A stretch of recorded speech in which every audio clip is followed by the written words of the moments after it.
500 ವರ್ಷಗಳ ಕನಸು, 500 ವರ್ಷಗಳ ಹೋರಾಟ, 100 ವರ್ಷಗಳ ಆಂದೋಲನ ಸಾಕಾರ ಆಗ್ತಾ ಇದೆ. ಅಯೋಧ್ಯೆಯಲ್ಲಿ ಭವ್ಯ ರಾಮ ಮಂದಿರ ನಿರ್ಮಾಣ ಆಗ್ತಾ ಇದೆ. ಈ ರಾಮ ಮಂದಿರದಲ್ಲಿ ರಾಮನ ಮೂರ್ತಿಯನ್ನು ಪ್ರತಿಷ್ಠಾಪನೆ ಮಾಡುವಂತಹ ಕಾರ್ಯಕ್ರಮ ಜನವರಿ 22ನೇ ತಾರೀಕು ನಡೀತಾ ಇದೆ.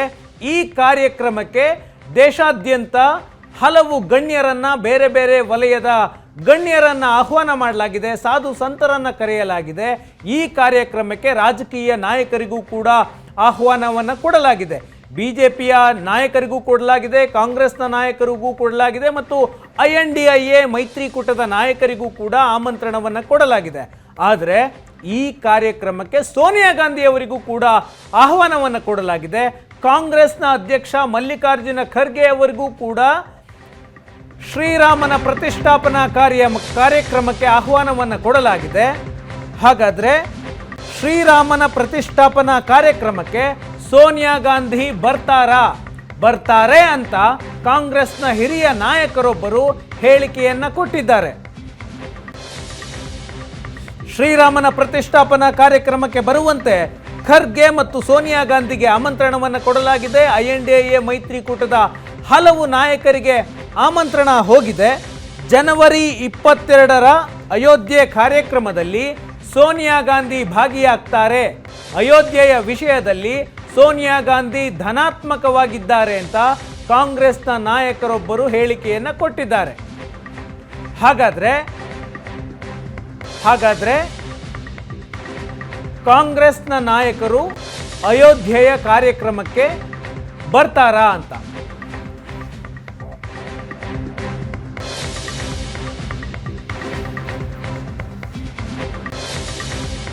ಜನವರಿ 22ಕ್ಕೆ ಶ್ರೀರಾಮನ ಪ್ರಾಣ ಪ್ರತಿಷ್ಠೆ ನಡೆಯುತ್ತೆ.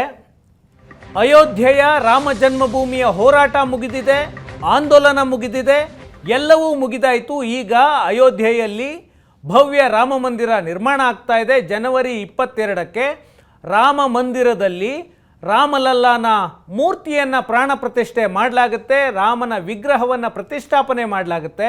ಈ ಕಾರ್ಯಕ್ರಮದಲ್ಲಿ ದೇಶದ ಸಾವಿರಾರು ಗಣ್ಯರಿಗೆ ಆಹ್ವಾನ ಕೊಡಲಾಗಿದೆ.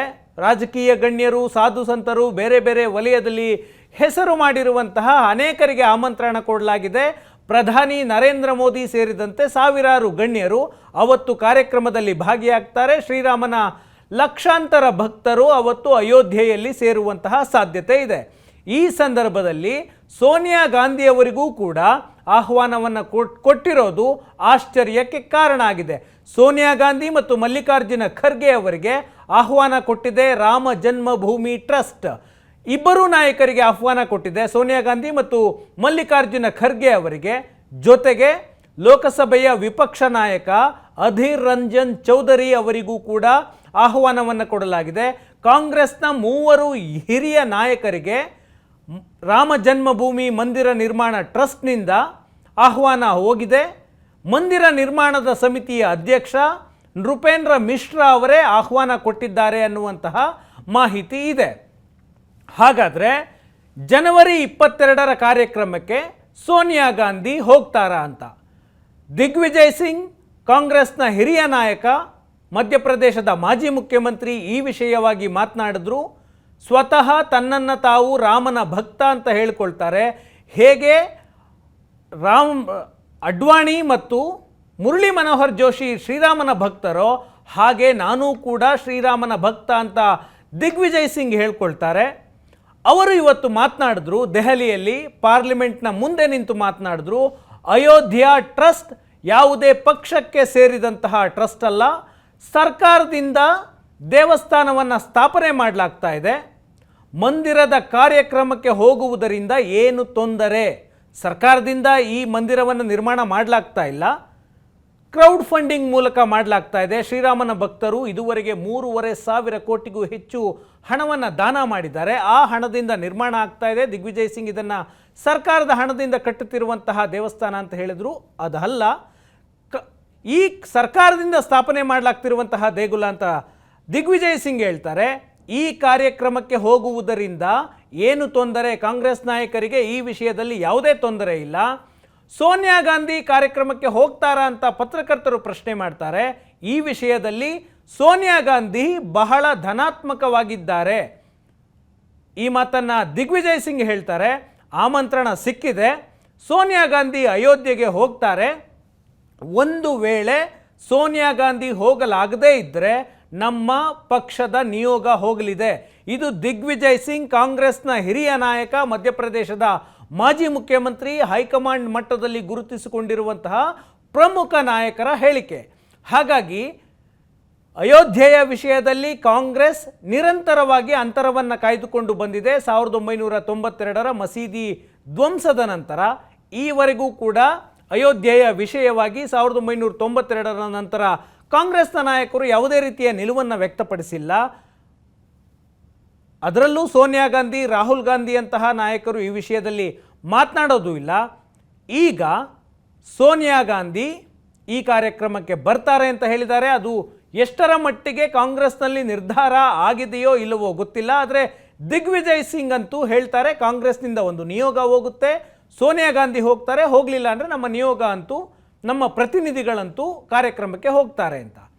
ಸೋನಿಯಾ ಗಾಂಧಿ ಖರ್ಗೆ ಮತ್ತು ಅಧೀರ್ ರಂಜನ್ ಚೌಧರಿಗೆ ಕೊಟ್ಟಂತೆ ಆಮಂತ್ರಣವನ್ನು ಅಯೋಧ್ಯೆಯ ರಾಮಜನ್ಮಭೂಮಿ ಟ್ರಸ್ಟ್, INDIA ಮೈತ್ರಿಕೂಟದ ಹಲವು ನಾಯಕರಿಗೂ ಕೂಡ ಆಹ್ವಾನವನ್ನು ಕೊಟ್ಟಿದೆ. ಇದರ ಜೊತೆಗೆ ಪ್ರಮುಖ ವಿಪಕ್ಷಗಳ ನಾಯಕರಿಗೂ ಕೂಡ ಆಹ್ವಾನವನ್ನು ಕೊಡಲಾಗಿದೆ. INDIAನ ಹೊರತುಪಡಿಸಿ ಇರುವಂತಹ ಪಕ್ಷಗಳಿಗೂ ಕೂಡ. ಅರವಿಂದ್ ಕೇಜ್ರಿವಾಲ್, ಡಿ ರಾಜಾ, ಸೀತಾರಾಮ್ ಯೆಚೂರಿ, ಉದ್ಧವ್ ಠಾಕ್ರೆ ಈ ನಾಯಕರಿಗೆ, INDIA ಮೈತ್ರಿಕೂಟದ ಭಾಗವಾಗಿರುವಂತಹ ನಾಯಕರಿಗೆ ಆಹ್ವಾನ ಕೊಡಲಾಗಿದೆ. ಇನ್ನು ಮಾಯಾವತಿಯವರಿಗೂ ಕೂಡ ಆಮಂತ್ರಣವನ್ನು ಕೊಡಲಾಗಿದೆ. INDIA ಮೈತ್ರಿಕೂಟದ ನಾಯಕರು ಕೂಡ ಈ ಕಾರ್ಯಕ್ರಮದಲ್ಲಿ ಭಾಗಿಯಾಗ್ತಾರಾ ಅನ್ನುವಂತಹ ಪ್ರಶ್ನೆಗಳಿದ್ದಾವೆ. ಈವರೆಗೂ ಕೂಡ ಆ ವಿಷಯವಾಗಿ ಆ ಪಕ್ಷಗಳಿಂದ ಸ್ಪಷ್ಟನೆ ಬಂದಿಲ್ಲ. ಈಗ ಕಾಂಗ್ರೆಸ್ನ ನಾಯಕರು ಅಯೋಧ್ಯೆಯ ರಾಮ ಜನ್ಮಭೂಮಿಯ ಮಂದಿರದ ಪ್ರತಿಷ್ಠಾಪನೆಗೆ, ರಾಮನ ಪ್ರತಿಷ್ಠಾಪನೆಗೆ ಬರ್ತಾರೆ ಅಂತ ಹೇಳಿದ ನಂತರ ಒಂದು ಪ್ರಶ್ನೆ ಬರುತ್ತೆ. ರಾಮ ಮಂದಿರದ ನಿರ್ಮಾಣಕ್ಕೆ ಕಾಂಗ್ರೆಸ್ ಅಡ್ಡಿಯಾಗಿತ್ತಾ ಅನ್ನುವಂತಹ ಪ್ರಶ್ನೆ. ಕಾಂಗ್ರೆಸ್ನ ನಿಲುವು ಏನಾಗಿತ್ತು, ಆನಂತರ ಬದಲಾಯಿತಾ ಅನ್ನುವ ಪ್ರಶ್ನೆ. ರಾಮ ಜನ್ಮಭೂಮಿಯಲ್ಲಿ ಮಂದಿರ ನಿರ್ಮಾಣಕ್ಕೆ ಕಾಂಗ್ರೆಸ್ ಅಡ್ಡಿಯಾಗಿತ್ತಾ? ಈ ಪ್ರಶ್ನೆ ಯಾಕೆ ಬರುತ್ತೆ ಅಂತ ಅಂದರೆ, ಕಾಂಗ್ರೆಸ್ನ ನಾಯಕರು ನಿರಂತರವಾಗಿ ಮಂದಿರ ನಿರ್ಮಾಣಕ್ಕೆ ಕಾಂಗ್ರೆಸ್ ಅಡ್ಡಿಯಾಗಿತ್ತು ಅಂತ BJP ನಾಯಕರು ಕಾಂಗ್ರೆಸ್ನ ವಿರುದ್ಧ ನಿರಂತರವಾಗಿ ಆರೋಪ ಮಾಡ್ತಾರೆ. ಆ ಕಾರಣಕ್ಕಾಗಿ ಈ ಪ್ರಶ್ನೆ ಬರುತ್ತೆ. ಆದರೆ ಅಯೋಧ್ಯೆಯ ಆಂದೋಲನಕ್ಕೆ ಚಾಲನೆ ಕೊಟ್ಟಿದ್ದೇ ರಾಜೀವ್ ಗಾಂಧಿಯವರು ಅಯೋಧ್ಯೆಯ ಇಡೀ ಆಂದೋಲನಕ್ಕೆ ರಾಜಕೀಯ ಟಚ್ಚನ್ನು ಕೊಟ್ಟಂತಹ ಮೊದಲ ರಾಜಕಾರಣಿ ಅದು ರಾಜೀವ್ ಗಾಂಧಿ. ಬಾಬ್ರಿ ಮಸೀದಿಯಲ್ಲಿದ್ದ ಗರ್ಭಗುಡಿಗೆ ಬೀಗವನ್ನು ತಗ್ಸಿದ್ದು ಮೊದಲಿಗೆ ರಾಜೀವ್ ಗಾಂಧಿ. 1986ರಲ್ಲಿ ಶ್ರೀರಾಮನ ಗರ್ಭಗುಡಿಗೆ ಬೀಗ ಹಾಕಲಾಗಿತ್ತು, ಅದನ್ನು ತೆಗೆಸಿದ್ದು ರಾಜೀವ್ ಗಾಂಧಿ. ಆಗ ವಿಶ್ವ ಹಿಂದೂ ಪರಿಷತ್ ಮತ್ತು ಸಂತರೆಲ್ಲ ಸೇರಿಕೊಂಡು ಹೋರಾಟವನ್ನು ಮಾಡ್ತಿರ್ತಾರೆ. ಅಯೋಧ್ಯೆಯಲ್ಲಿ ರಾಮ ಜನ್ಮಭೂಮಿ ಮಂದಿರ ನಿರ್ಮಾಣ ಆಗಬೇಕು ಅಂತ. ಆಗಿನ್ನೂ ರಾಜಕೀಯ ಹೋರಾಟ ಆಗಿ ಬದಲಾಗಿರಲಿಲ್ಲ ಅಯೋಧ್ಯೆಯ ಆಂದೋಲನ. ಆಗ ರಾಜೀವ್ ಗಾಂಧಿ ಬಾಬ್ರಿ ಮಸೀದಿಯ ಗರ್ಭಗುಡಿಯಲ್ಲಿದ್ದಂತಹ ಶ್ರೀರಾಮನ ಗರ್ಭಗುಡಿಗೆ ಹಾಕಿದ್ದ ಬೀಗವನ್ನು ತೆಗೆಸೋದಕ್ಕೆ ನಿರ್ಧಾರ ಮಾಡ್ತಾರೆ. ತಾಳಕೋಲೋ ಅಭಿಯಾನ ಅಂತ ವಿಶ್ವ ಹಿಂದೂ ಪರಿಷತ್ ದೇಶಾದ್ಯಂತ ದೊಡ್ಡ ಅಭಿಯಾನವನ್ನು ಮಾಡಿತ್ತು. ಅದಾದ ನಂತರ ರಾಜೀವ್ ಗಾಂಧಿ ಬೀಗವನ್ನು ತೆಗೆಸ್ತಾರೆ. ಯಾಕೆ? ಅದಕ್ಕೊಂದು ಕಾರಣ ಇತ್ತು. 1 ವರ್ಷ ಹಿಂದೆ ಅಷ್ಟೇ ಶಾಬಾನು ಪ್ರಕರಣದಲ್ಲಿ ಮುಸ್ಲಿಂ ಮಹಿಳೆಗೆ, ಡಿವೋರ್ಸ್ ಆದಂತಹ ಮುಸ್ಲಿಂ ಮಹಿಳೆಗೆ ಆತನ ಗಂಡ ಪರಿಹಾರವನ್ನು ಕೊಡಬೇಕು, ಮೇಂಟೆನೆನ್ಸನ್ನು ಕೊಡಬೇಕು ಅಂತ ತೀರ್ಪನ್ನು ಕೊಡುತ್ತೆ ಸುಪ್ರೀಂ ಕೋರ್ಟು. ಆ ಆದೇಶ ಬಂದ ನಂತರ ಸರ್ಕಾರದ ವಿರುದ್ಧ ದೊಡ್ಡ ಹೋರಾಟ ಶುರುವಾಗುತ್ತೆ ಮುಸ್ಲಿಮರಿಂದ. ಇದು ಶರಿಯಾ ಕಾನೂನಿನ ಉಲ್ಲಂಘನೆ. ಮುಸ್ಲಿಮರಲ್ಲಿ ಡಿವೋರ್ಸ್ ಆದ ನಂತರ, ತಲಾಕ್ ಆದ ನಂತರ ಯಾವುದೇ ಕಾರಣಕ್ಕೂ ಮೇಂಟೆನೆನ್ಸ್ ಕೊಡುವಂತಹ ಪದ್ಧತಿ ಇಲ್ಲ, ಇದು ಶರಿಯಾ ಕಾನೂನಿಗೆ ವಿರುದ್ಧ ಅಂತ ದೊಡ್ಡ ಪ್ರತಿಭಟನೆ ಆಗುತ್ತೆ. ಇದಾದ ನಂತರ ಹಿಂದೂಗಳನ್ನು ಓಲೈಸಿಕೊಳ್ಳುವ ದೃಷ್ಟಿಯಿಂದ ರಾಜೀವ್ ಗಾಂಧಿ ಆಗ ಹೋರಾಟ ನಡೀತಿರುತ್ತೆ. ಆ ಹೋರಾಟಕ್ಕೆ ಪೂರಕವಾಗಿ ಸರ್ಕಾರ ಅವರಿಗೆ ಬೆನ್ನಿಗೆ ನಿಲ್ತು, ಹಿಂದೂಗಳ ಪರ ನಿಲ್ತು ಅಂತ ಮೆಸೇಜನ್ನು ಕೊಡೋದಕ್ಕೋಸ್ಕರ ಬೀಗವನ್ನು, ಗರ್ಭಗುಡಿಗೆ ಹಾಕಿದಂತಹ ಬೀಗವನ್ನು ತೆಗೆಸಿದ್ರು. ಇದು ರಾಜೀವ್ ಗಾಂಧಿ ಅವರ ನಿಲುವು. ಅಯೋಧ್ಯೆಯ ವಿಷಯಕ್ಕೆ ಸಂಬಂಧಪಟ್ಟಂತೆ. ಆನಂತರ ಪಿ ವಿ ನರಸಿಂಹರಾವ್ ಪ್ರಧಾನಿಯಾಗಿದ್ದರು. ಆ ಕಾಲದಲ್ಲೂ ಕೂಡ ಅಯೋಧ್ಯೆಯ ವಿವಾದವನ್ನು ಬಗೆಹರಿಸೋದಕ್ಕೆ ಹಿಂದೂ ಮತ್ತು ಮುಸ್ಲಿಮರ ಮಧ್ಯೆ ಸಂಧಾನದ ಪ್ರಯತ್ನಗಳನ್ನು ಮಾಡಿದರು. ಮೀಡಿಯೇಷನ್ ಮಾಡುವಂತಹ ಹಲವು ಪ್ರಯತ್ನಗಳನ್ನು ಪಿ ವಿ ನರಸಿಂಹರಾವ್ ಮಾಡಿದ್ರು. 1992ರಲ್ಲಿ ಮಸೀದಿ ಧ್ವಂಸ ಆಯಿತು. ಮಸೀದಿ ಧ್ವಂಸ ಆದ ನಂತರ ಅಯೋಧ್ಯೆಯಿಂದ ಸಂಪೂರ್ಣವಾಗಿ ಅಂತರವನ್ನು ಕಾಯ್ದುಕೊಳ್ಳುತ್ತೆ. ಅಷ್ಟೊತ್ತಿಗಾಗಲೇ BJP ಇಡೀ ಹೋರಾಟವನ್ನು ಲಾಲ್ ಕೃಷ್ಣ ಅಡ್ವಾಣಿಯವರ ನೇತೃತ್ವದಲ್ಲಿ ಕೈಗೆತ್ತಿಕೊಂಡಿರುತ್ತೆ. ಅಡ್ವಾಣಿಯವರು ದೇಶಾದ್ಯಂತ ರಥಯಾತ್ರೆಗೆ ಹೋಗಿರ್ತಾರೆ. ರಥಯಾತ್ರೆಯಲ್ಲಿ ಇದ್ದಂತಹ ಸಮಯದಲ್ಲೇ ಮಸೀದಿ ಧ್ವಂಸ ಆಗಿರುತ್ತೆ. ಮಸೀದಿ ಧ್ವಂಸ ಆದ ನಂತರ ಮಂದಿರದ ನಿರ್ಮಾಣದ ಬಗ್ಗೆ ಕಾಂಗ್ರೆಸ್ ಮಾತಾಡಲೂ ಇಲ್ಲ. ಮಂದಿರದ ವಿಷಯವಾಗಿ ಯಾವುದೇ ಪ್ರಯತ್ನವನ್ನು ಕಾಂಗ್ರೆಸ್ ಮಾಡಲಿಲ್ಲ. ರಾಮ ಮಂದಿರದ ಪರವಾಗಿ ಮಾತನಾಡಿದ್ರೆ ಮುಸ್ಲಿಮರ ಮತ ಕಳೆದುಕೊಳ್ಳುವಂತಹ ಆತಂಕ ಕಾಂಗ್ರೆಸ್ಗೆ ಇತ್ತು. ಯಾಕಂದರೆ ಬಾಬ್ರಿ ಮಸೀದಿ ಧ್ವಂಸದ ನಂತರ ಇಡೀ ಹಿಂದೂಗಳ ವೋಟ್ ಬ್ಯಾಂಕ್ BJPಯ ಕಡೆಗೆ ಶಿಫ್ಟ್ ಆಗಿತ್ತು. ಕಾಂಗ್ರೆಸ್ ಮುಸ್ಲಿಮರನ್ನು ಓಲೈಸ್ತಿತ್ತು ಅನ್ನುವಂತಹ ವಿಚಾರ. ಆ ಕಾರಣಕ್ಕೋಸ್ಕರ ರಾಮ ಮಂದಿರದ ವಿಷಯವಾಗಿ ಕಾಂಗ್ರೆಸ್ ಇದುವರೆಗೂ ಕೂಡ ಮಾತನಾಡಿರಲಿಲ್ಲ. ಆನಂತರ 10 ವರ್ಷ ಸರ್ಕಾರಕ್ಕೆ ಬಂತು 2004ರಿಂದ 2014ರವರೆಗೆ. ಆಗಲೂ ಕೂಡ ರಾಮ ಮಂದಿರದ ವಿಷಯವಾಗಿ, ಅಯೋಧ್ಯೆಯ ವಿಷಯವಾಗಿ ಕಾಂಗ್ರೆಸ್ ಮಾತನಾಡ್ತಾ ಇರಲಿಲ್ಲ. ಸುಪ್ರೀಂ ಕೋರ್ಟ್ನಲ್ಲಿ ವಿಚಾರಣೆ ನಡೀತಿದ್ದಾಗಲೂ ಕೂಡ, ಕಾಂಗ್ರೆಸ್ನ ಸರ್ಕಾರ ಇದ್ದಾಗಲೂ ಕೂಡ ತ್ವರಿತವಾಗಿ ವಿಚಾರಣೆ ಮಾಡಬಾರ್ದು, ಈ ಕೇಸ್ ಇತ್ಯರ್ಥ ಬೇಗ ಆಗಬಾರ್ದು ಅಂತ ಕಪಿಲ್ ಸಿಬಲ್ ಸುಪ್ರೀಂ ಕೋರ್ಟ್ನಲ್ಲಿ ವಾದವನ್ನು ಮಂಡಿಸಿದರು. ಕಪಿಲ್ ಸಿಬಲ್ ಖ್ಯಾತ ವಕೀಲರು, ಆಗ ಕಾಂಗ್ರೆಸ್ನಲ್ಲಿದ್ದರು, ಈಗ ಕಾಂಗ್ರೆಸ್ನಿಂದ ಹೊರಗೆ ಬಂದಿದ್ದಾರೆ. ಆಗ ಕಪಿಲ್ ಸಿಬಲ್ ವಾದ ಮಾಡಿದ್ರು, ಈ ಪ್ರಕರಣ ಬೇಗ ಇತ್ಯರ್ಥ ಆಗಬಾರ್ದು ಅಂತ. ಇದೆಲ್ಲ ಆದ ನಂತರ 2019ರಲ್ಲಿ ಸುಪ್ರೀಂ ಕೋರ್ಟ್ ಆದೇಶವನ್ನು ಕೊಡ್ತು, ರಾಮ ಜನ್ಮಭೂಮಿ ಹಿಂದೂಗಳಿಗೆ ಸೇರಿದ್ದು ಅಂತ. ಆ ನಂತರ ಕಾಂಗ್ರೆಸ್ ನಿಲುವನ್ನು ಕೊಡಲೇಬೇಕಾದಂತಹ ಒತ್ತಡಕ್ಕೆ ಸಿಲುಕಿತು, ಪ್ರತಿಕ್ರಿಯೆಯನ್ನು ಕೊಡಲೇಬೇಕಾದಂತಹ ಒತ್ತಡಕ್ಕೆ. ಆಗ ಕಾಂಗ್ರೆಸ್ ಹೇಳುತ್ತೆ, ಅಯೋಧ್ಯೆಯ ವಿಷಯದಲ್ಲಿ ಸುಪ್ರೀಂ ಕೋರ್ಟ್ ಆದೇಶವನ್ನು ನಾವು ಒಪ್ತೀವಿ ಅನ್ನುವಂತಹ ಹೇಳಿಕೆಯನ್ನು ಬಿಟ್ಟರೆ ಈವರೆಗೂ ಅಯೋಧ್ಯೆಯ ವಿಷಯವಾಗಿ ಕಾಂಗ್ರೆಸ್ನ ನಾಯಕರು ಅತಿಯಾಗಿ ಮಾತನಾಡೋದಿಲ್ಲ. ಮಧ್ಯಪ್ರದೇಶದ ಕೆಲವು ನಾಯಕರನ್ನು ಹೊರತುಪಡಿಸಿದ್ದಾರೆ. ದಿಗ್ವಿಜಯ್ ಸಿಂಗ್, ಕಮಲ್ನಾಥ್ ಅಂತ ನಾಯಕರು ಸ್ವತಃ ರಾಮನಿಗೋಸ್ಕರ ಇಟ್ಟಿಗೆಯನ್ನು ಕಳಿಸ್ತೀವಿ, ದೇಣಿಗೆಯನ್ನು ಕೊಡ್ತೀವಿ ಅಂತ ಮಾತಾಡ್ತಾರೆ. ಅವರನ್ನು ಬಿಟ್ಟರೆ ಕಾಂಗ್ರೆಸ್ನ ಯಾವ ನಾಯಕರು ಈ ಬಗ್ಗೆ ಮಾತನಾಡೋದಿಲ್ಲ. ಇದು ರಾಜೀವ್ ಗಾಂಧಿಯವರ ವಿಷಯ. ಕಾಂಗ್ರೆಸ್ ನಂತರ ಸೋನಿಯಾ ಗಾಂಧಿಯವರ ನೇತೃತ್ವ ಬಂದ ಮೇಲೆ ಕಾಂಗ್ರೆಸ್ನ ನಿಲುವು ಎಲ್ಲವನ್ನೂ ಹೇಳಿದೆ. ಇದಕ್ಕೂ ಮೊದಲು ಇಂದಿರಾ ಗಾಂಧಿಯವರಿಗೆ ಬಾಬ್ರಿ ಮಸೀದಿಯ, ಇಂದಿರಾ ಗಾಂಧಿ ಪ್ರಧಾನಿಯಾಗಿದ್ದಂತಹ ಸಂದರ್ಭದಲ್ಲಿ ಬಾಬ್ರಿ ಮಸೀದಿಯ ಬಾಗಿಲನ್ನು ತೆಗೆಸಿ ಹಿಂದೂಗಳ ಪ್ರಾರ್ಥನೆಗೆ, ಹಿಂದೂಗಳ ಪೂಜೆಗೆ ಅವಕಾಶ ಮಾಡಿಕೊಡ್ಬೇಕು ಅನ್ನುವಂತಹ ಉದ್ದೇಶ ಇಂದಿರಾ ಗಾಂಧಿಯವರಿಗಿತ್ತು ಅನ್ನುವಂತಹ ಒಂದು ಮಾಹಿತಿ ಇತ್ತೀಚೆಗಷ್ಟೇ ಒಂದು ಪುಸ್ತಕದಲ್ಲಿ ಬಂದಿತ್ತು. ಅದನ್ನು ಬಿಟ್ಟರೆ ಆ ಬಗ್ಗೆ ಹೆಚ್ಚಿನ ಮಾಹಿತಿ ಇಲ್ಲ. ಇದಿಷ್ಟು ಇಂದಿರಾ ಗಾಂಧಿ, ರಾಜೀವ್ ಗಾಂಧಿ, ಸೋನಿಯಾ ಗಾಂಧಿಯವರ ವಿಷಯ. ಆದರೆ ಜವಾಹರಲಾಲ್ ನೆಹರು ಅವರು ಅಯೋಧ್ಯೆಯ ವಿಷಯವಾಗಿ ಅವರಿಗೆ ವಿಭಿನ್ನವಾದಂತಹ ನಿಲುವಿತ್ತು. 1947ರಲ್ಲಿ ಸ್ವತಂತ್ರ ಬಂತು. ಆನಂತರ ನೆಹರು ಮೊದಲ ಪ್ರಧಾನಿಯಾದರು. 1949ರಲ್ಲಿ ಒಂದು ದಿನ ರಾತ್ರಿ ಇದ್ದಂತಹ ಸಂತರು ಏಕಾಏಕಿ ಬಾಬ್ರಿ ಮಸೀದಿಯ ಗರ್ಭಗುಡಿಯಂತಹ ಪ್ರದೇಶಕ್ಕೆ ರಾಮಲಲ್ಲಾನ ವಿಗ್ರಹವನ್ನು ಇಟ್ಟು ಬಂದುಬಿಡ್ತಾರೆ. ರಾತ್ರೋರಾತ್ರಿ ದೇವಸ್ಥಾನ ಆಗಿದ್ದನ್ನು ಮೇಲ್ಗಡೆ ಗುಮ್ಮಟವನ್ನು ಕಟ್ಟಿ ಅದು ಮಸೀದಿಯಾಗಿ ಬದಲಾಗಿರುತ್ತೆ. ಇವರು ಹೋಗಿ ಅಲ್ಲಿ ರಾಮಲಲ್ಲಾ ವಿಗ್ರಹವನ್ನು ಇಟ್ಟು ಬಂದುಬಿಡ್ತಾರೆ. ಆ ವಿಷಯ ಜವಾಹರಲಾಲ್ ನೆಹರು ಅವರಿಗೆ ತಲುಪುತ್ತೆ. ಆಗ ನೆಹರು ಹೇಳ್ತಾರೆ, ಆ ವಿಗ್ರಹವನ್ನು ಹೊರಗಾಕಿ ಮತ್ತು ಅಲ್ಲಿರುವಂತಹ ಹಿಂದೂಗಳನ್ನು ಮಸೀದಿಯ ಆವರಣದಿಂದ ಹೊರಗಟ್ಟಿ ಅಂತ ಆದೇಶವನ್ನು ಕೊಡ್ತಾರೆ. ಅವತ್ತಿನ ಉತ್ತರ ಪ್ರದೇಶದ ಮುಖ್ಯಮಂತ್ರಿ ಗೋವಿಂದ ವಲ್ಲಭ ಪಂತ್ ಅವರಿಗೆ ಆದೇಶವನ್ನು ಕೊಡ್ತಾರೆ ಜವಾಹರಲಾಲ್ ನೆಹರು. ಅವತ್ತಿಗೆ ಅಯೋಧ್ಯೆ ಅಂದರೆ ಅವತ್ತಿಗೆ ಫೈಜಾಬಾದ್ ಡಿಸ್ಟಿಕ್ ಇತ್ತು, ಈಗ ಅದು ಅಯೋಧ್ಯೆಯಾಗಿ ಬದಲಾಗಿದೆ. ಅವತ್ತಿನ ಫೈಜಾಬಾದ್ನ DC KK ನಾಯರ್ ನೆಹರು ಅವರ ಆದೇಶವನ್ನು ಒಪ್ಪಿಕೊಳ್ಳೋದಿಲ್ಲ. ನಾವು ಒಮ್ಮೆ ಇಟ್ಟಿರುವಂತಹ ರಾಮಲಲ್ಲಾ ವಿಗ್ರಹವನ್ನು ಆ ಗರ್ಭಗುಡಿಯಿಂದ ತೆಗೆದರೆ ಗಲಾಟೆ ಆಗುತ್ತೆ, ಅಯೋಧ್ಯೆ ಕಾನೂನು ಸುವ್ಯವಸ್ಥೆ ಹಾಳಾಗುತ್ತೆ ಅನ್ನುವಂತಹ ವರದಿಯನ್ನು ಕೊಟ್ಟು ಆ ರಾಮಲಲ್ಲಾ ವಿಗ್ರಹವನ್ನು ಮಸೀದಿಯಿಂದ ಹೊರಗಡೆ ತೆಗೆಯೋದಕ್ಕೆ ನಿರಾಕರಿಸ್ತಾರೆ. ಆನಂತರ ಕೋರ್ಟ್ಗೆ ಹೋಗುತ್ತೆ. ಕೋರ್ಟು ಆ್ಯಸ್ ಇಟ್ ಈಸ್ ಇರಲಿ ಸ್ಟೇಟಸ್ಕೋ ಮೇಂಟೈನ್ ಮಾಡುತ್ತೆ. ಇದು ಅಯೋಧ್ಯೆ ವಿಷಯವಾಗಿ ನೆಹರು ಅವರಿಗಿದ್ದಂತಹ ನಿಲುವು.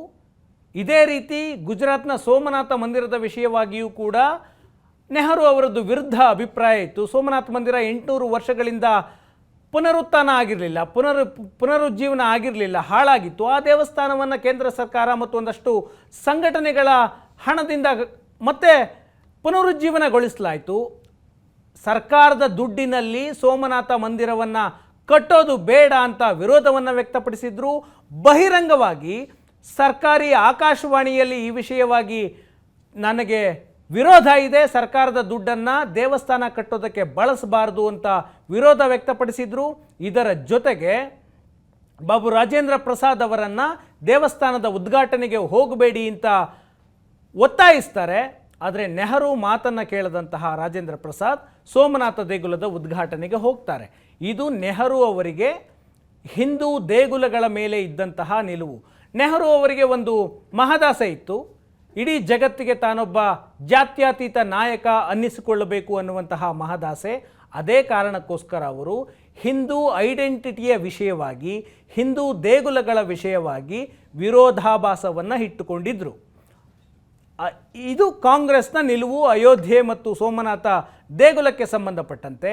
ಈಗ ಕಾಂಗ್ರೆಸ್ ನಾಯಕರಿಗೆ ಆಹ್ವಾನ ಕೊಟ್ಟಿದ್ದಾರೆ. ಕಾಂಗ್ರೆಸ್ ನಾಯಕರು ಹೋಗ್ತಾರಾ, ಸೋನಿಯಾ ಗಾಂಧಿ ಹೋಗ್ತಾರಾ ಅನ್ನೋದು ಪ್ರಶ್ನೆ. ಹೋದರೆ ಅದಕ್ಕಿಂತಲೂ ಅಚ್ಚರಿಯ ಬೆಳವಣಿಗೆ ಮತ್ತೊಂದಿಲ್ಲ.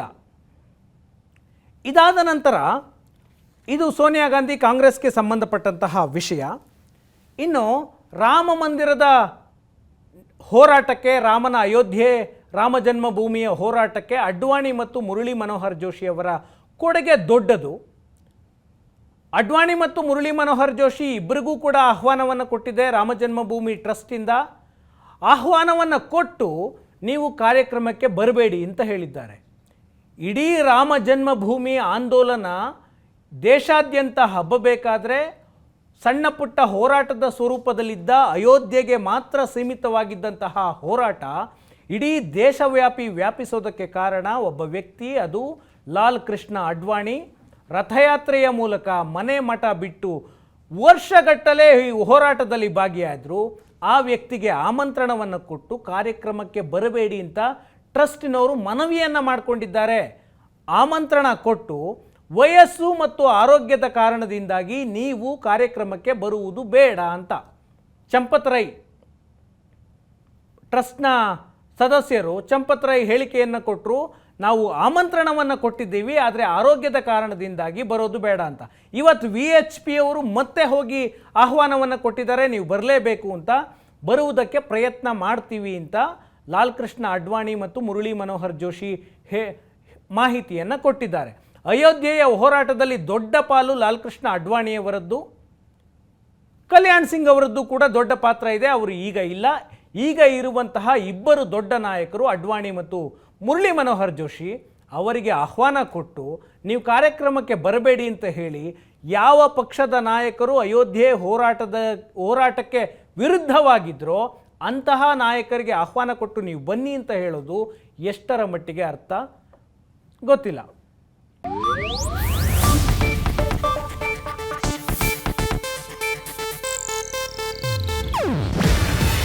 ಇದು ಏಷ್ಯಾನೆಟ್ ನ್ಯೂಸ್ ನೆಟ್ವರ್ಕ್ ಪ್ರಸ್ತುತಿ. ನೀವು ನೋಡ್ತಿದ್ದೀರಾ ಏಷ್ಯಾನೆಟ್ ಸುವರ್ಣ ನ್ಯೂಸ್.